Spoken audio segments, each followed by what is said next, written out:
वो बादशाह वाली कहानी सुनी है आपने? नहीं? चलिए सुनाते हैं।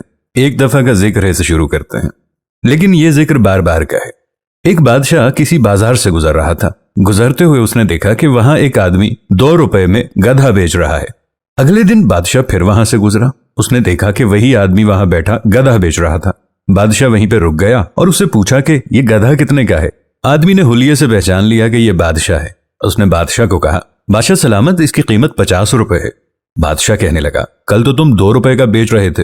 अब गधे का मालिक घबरा गया और घबराहट में उसने कह दिया कि अगर कोई इस गधे पर सवारी करे, अपनी आंखें बंद कर ले, तो उसे मदीना शरीफ की जियारत होती है, इसलिए इसकी कीमत ज्यादा है। बादशाह ने वजीर को कहा कि बैठ कर जरा देखो तो सही, आया इसकी बात में कुछ वजन है कि नहीं। वजीर जब गधे पर बैठने लगा तो गधा बेचने वाले ने फौरन कह दिया कि जियारत के लिए एक शर्त है कि गधे पर बैठने वाला नेक, ईमानदार और पारसा शख्स हो, वरना जियारत नहीं होगी। अब वजीर बैठ गया। उसने आंखें बंद की, लेकिन उसे कुछ नजर नहीं आया। मगर उसने सोचा कि अगर मैं ये कहूंगा कि नजर नहीं आया तो सब कहेंगे कि मैं नेक, ईमानदार और परहेजगार नहीं हूं। लिहाजा उसने कहा, माशाअल्लाह, यहां बैठ के तो मदीना साफ नजर आ रहा है। बादशाह को तजस्सुस हुआ। उसने कहा, चलो मैं खुद बैठ के देखता हूं। अब बादशाह सलामत बैठ गए, लेकिन उन्हें भी कुछ भी नजर न आया। अब बादशाह ने भी ये सोचा कि वजीर तो बच गया। अब अगर मैं कहूंगा कि कुछ भी नजर नहीं आया तो सब समझेंगे कि बादशाह नेक और परहेजगार नहीं है। उसने भी कहा, माशाअल्लाह, सुभान अल्लाह, मुझे मक्का और मदीना दोनों नजर आ रहे हैं। और फिर बादशाह को वो गधा भी 50 रुपए में खरीदना पड़ा। बिल्कुल कुछ ऐसी ही सूरत हाल वतन अजीज की भी है। हर बार इलेक्शन से पहले हर सियासी जमात के चेले तब्दीली का राग अलापते नजर आते हैं, लेकिन होता क्या है कि उन्हें अपना ही लीडर महंगा पड़ रहा होता है।